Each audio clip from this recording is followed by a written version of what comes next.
My name is Paisley, and I never thought my own son would look me in the eye and tell me I didn't deserve a Christmas present. Sorry, Mom, but you need to learn some gratitude, Brandon said, smirking as he set his expensive bottle of wine on my kitchen counter. I stared at him. Excuse me? Jessica and I have been talking, he continued, gesturing to his wife who stood behind him with her arms crossed. You've been really ungrateful lately. Ungrateful? My voice shook. Brandon, I don't understand. Jessica stepped forward. Paisley, you need to accept that you're getting older.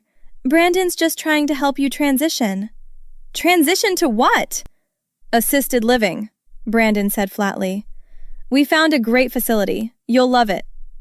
My stomach dropped. I'm 62 years old and perfectly healthy. I'm not going anywhere. See? This is exactly what we mean. Brandon shook his head like I was a stubborn child. You're being unreasonable. We're trying to help you. Help me out of my own house, you mean? This house is too much for you, Jessica said sweetly. All these stairs, the maintenance, Brandon worries about you. I'd raised Brandon alone after his father died when he was 10. I'd worked 2 jobs to put him through college. Now he wanted to warehouse me so he could take my home. When your grandmother left me this house, she trusted me to keep it in the family, I said quietly. Exactly, Brandon's eyes lit up.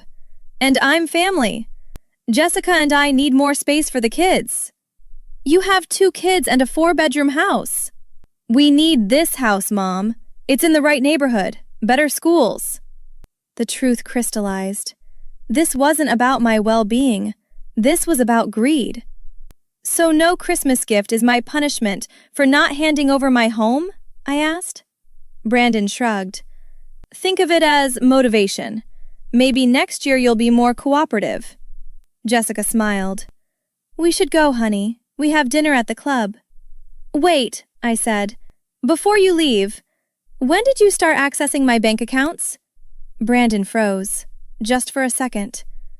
I don't know what you're talking about, he said. The withdrawals. 5,000 here, 10,000 there. Did you think I wouldn't notice? Mom, you're confused. This is exactly why you need professional care. Jessica nodded enthusiastically. Memory issues are nothing to be ashamed of. My memory is fine, I said coldly. And so is my lawyer's. Brandon's smirk faltered. What lawyer? The one who's been helping me understand my rights, especially regarding financial elder abuse. You're being dramatic, Brandon snapped. I had your permission to access those accounts, for emergencies. Emergencies like your new BMW? His face reddened. I'm done with this conversation. They left, slamming my door behind them. I stood in my kitchen, shaking with anger and heartbreak. My son had stolen from me, lied to me, tried to gaslight me into thinking I was losing my mind, all so he could take everything I had. But Brandon had made one critical mistake. He'd underestimated his mother. The next morning I called my sister Sarah. He actually said that to you on Christmas Eve? She gasped. Word for word. No gifts because I need to learn gratitude. That's sick, Paisley. What are you going to do? I already started. Remember I told you I hired attorney Rodriguez 3 months ago? The one who specializes in elder law? Exactly. I've been documenting everything since I first noticed the missing money. Sarah whistled. How much has he taken? Rodriguez thinks it's around $85,000 over the past 2 years. Jesus, can you prove it? I smiled grimly. I installed cameras in my house after the first withdrawal. I have footage of Brandon going through my files, photographing documents, even trying to access my safe. You're kidding. I also recorded our conversations, including yesterday's little performance. Is that legal? In this state, yes. One-party consent. Sarah was quiet for a moment. What else have you found? Brandon's been forging my signature. He tried to set up a power of attorney without telling me. Rodriguez found the paperwork. It was notarized by someone at Jessica's father's law firm. That's fraud. That's exactly what Rodriguez said. We've been building a case. Why didn't you tell me sooner? I needed to be sure, I admitted. He's still my son. I kept hoping I was wrong. But now? Now I'm done hoping. Yesterday proved he doesn't love me. He sees me as an obstacle to his inheritance. Sarah's voice hardened. What do you need from me? Witness testimony. You've seen how he treats me at family dinners. He's been horrible for months, always criticizing you, talking about Mom's declining health when you're healthier than he is. Rodriguez wants to depose you next week. Can you do it? Absolutely. What else? I'm changing my will. Everything goes into a trust you'll manage. Brandon gets nothing. Good. What about the house? That's the beautiful part, I said.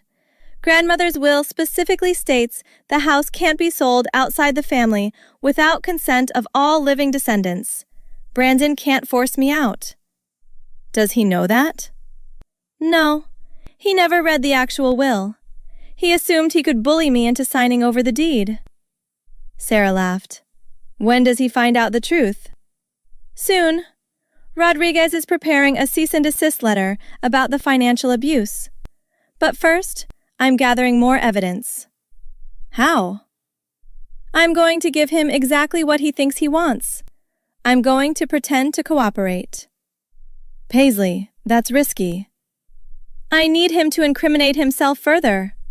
Rodriguez says if we can prove he intended to defraud me, we can pursue criminal charges. You'd actually send your own son to jail? I thought about his smirk, his casual cruelty, the way he'd stolen from me while pretending to care. If that's what it takes, I said quietly. He needs to face consequences. When do you start? Today. I'm calling him now to say I've thought about his offer and want to discuss the assisted living facility.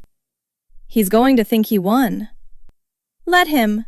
The higher his confidence, the sloppier he'll get. I called Brandon that afternoon. Mom? He sounded surprised. Hi, sweetheart. I wanted to apologize for yesterday. Oh, well, good. You're right. Maybe I am being stubborn about the house. Can we talk about those facilities you mentioned? His excitement was palpable. Absolutely. When? How about dinner? My treat. We can discuss everything. Perfect. I'll bring Jessica and the paperwork. Of course he would. See you tomorrow, I said sweetly. After I hung up, I checked my recording device. Clear audio. Perfect. Brandon thought he was teaching me a lesson. He had no idea the real education was about to begin. Brandon arrived at the restaurant with Jessica and a leather folder. Mom, you look nice, he said, kissing my cheek like he hadn't insulted me 48 hours earlier. We sat down and he immediately opened the folder. So, we found 3 excellent facilities. This one has a wonderful garden. Before we get to that, I interrupted, I have some questions about my finances. Brandon and Jessica exchanged glances. What kind of questions? Jessica asked carefully. Well, I've been reviewing my bank statements. There are some withdrawals I don't remember authorizing. Mom, we talked about this, Brandon said patiently. Your memory is perfect. I remember every single withdrawal. I just want to hear you explain them. His jaw tightened. I used your account for family expenses. You said I could. Did I? When exactly did I say that? I don't remember the specific date. Because it never happened. The waiter approached, but Brandon waved him away irritably. Mom, why are you doing this? I thought we were past this. We're not past $85,000, Brandon. Jessica's face went pale. That's not... We didn't take that much. We? I raised my eyebrows. So you admit taking money? I mean, Brandon, she stammered. And it wasn't stealing. It was an advance on your estate. An advance? I'm not dead, Jessica. Obviously not, Brandon snapped. But you're not thinking clearly. That's why we need to get you proper care. I'm thinking very clearly. Clear enough to hire Attorney Rodriguez. Brandon set down his water glass slowly. Who? My lawyer. He specializes in elder financial abuse.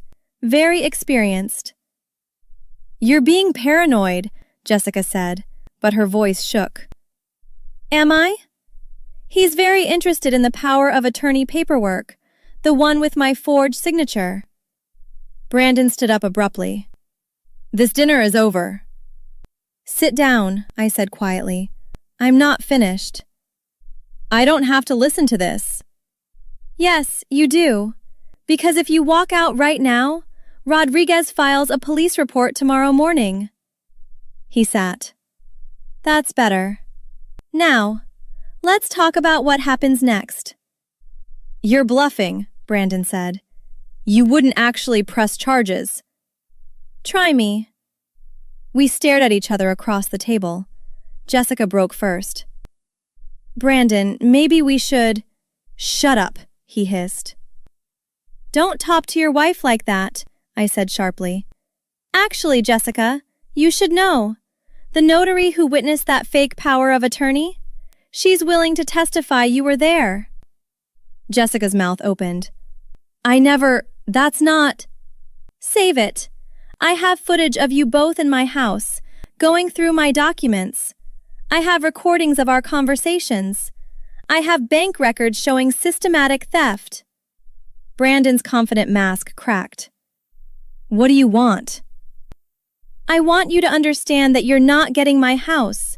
You're not getting my money. You're not getting anything. I'm your son. You're a thief who targeted his own mother.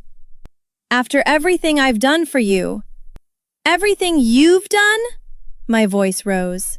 I raised you alone, worked myself to exhaustion to give you opportunities.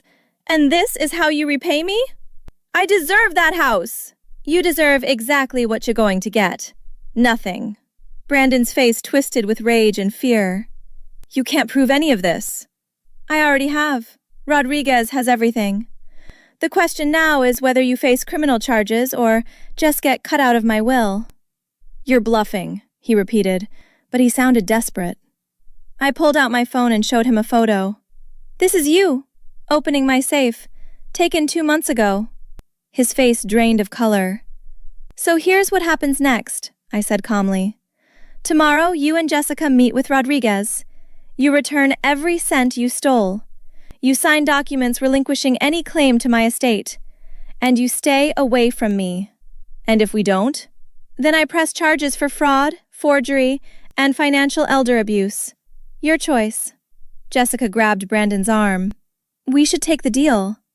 He yanked away from her. This isn't over. Yes, I said firmly. It is. 2 weeks later, I sat in Attorney Rodriguez's office with Sarah beside me. Brandon and Jessica arrived with their lawyer, a nervous-looking man named Mr. Phillips. Thank you all for coming, Rodriguez said. Let's begin. Brandon slumped in his chair, looking nothing like the confident man who'd smirked in my kitchen. My client is prepared to return the full amount, Phillips said quietly. $87,432, Rodriguez specified, plus interest. That's not what we calculated, Brandon started. That's what my forensic accountant calculated, Rodriguez interrupted. You want to dispute it? Phillips shook his head quickly. No, we accept that figure. Good. Wire transfer by Friday, or we proceed with criminal charges. Jessica was crying silently. There's also the matter of the forged power of attorney, Rodriguez continued. That's a felony. Please, Jessica whispered. We're sorry. I looked at her. Are you? Or are you sorry you got caught? Brandon finally spoke. What do you want from us? Rodriguez opened another folder. I have here Mrs. Paisley's updated will. Brandon, you're mentioned exactly once. To my son Brandon, I leave nothing, as he has already taken more than his share. Jessica gasped. Nothing? Everything goes to a charitable trust managed by Sarah, Rodriguez explained. You can't do that, Brandon said desperately. I absolutely can. It's my property. I'm your only son. You were my son. Now you're just someone who stole from me. Sarah leaned forward. I'll make sure your grandmother's house goes to a family who deserves it. Maybe a single mother working hard to raise her kids. Brandon flinched. Rodriguez slid documents across the table. Sign these. They acknowledge the debt, waive any inheritance claims, and agree to no contact provisions. No contact? Brandon's head snapped up. You cut yourself off when you chose money over family, I said quietly. What about your grandkids? Sarah laughed harshly. You mean the ones you used as leverage? The ones you threatened to keep from her if she didn't cooperate? Phillips cleared his throat. I advise you to sign. Brandon grabbed the pen and scrawled his signature. Jessica followed, her hands shaking. If you ever approach Mrs. Paisley or attempt any contact, these documents go straight to the police, Rodriguez warned. We understand, Phillips said quickly. Do you, Brandon? I asked. Do you understand you gambled everything and lost? He finally met my eyes. I thought you'd never fight back. That was your mistake. I'm sorry, he whispered. No, you're not. You're sorry you got caught. There's a difference. Rodriguez stood. We're done here. Wire transfer due Friday. Brandon and Jessica left without another word. Sarah hugged me. You okay? I will be. You handled that perfectly, Rodriguez said. It doesn't feel perfect. You didn't destroy the relationship, Sarah said gently. He did. She was right. Brandon had chosen greed over love.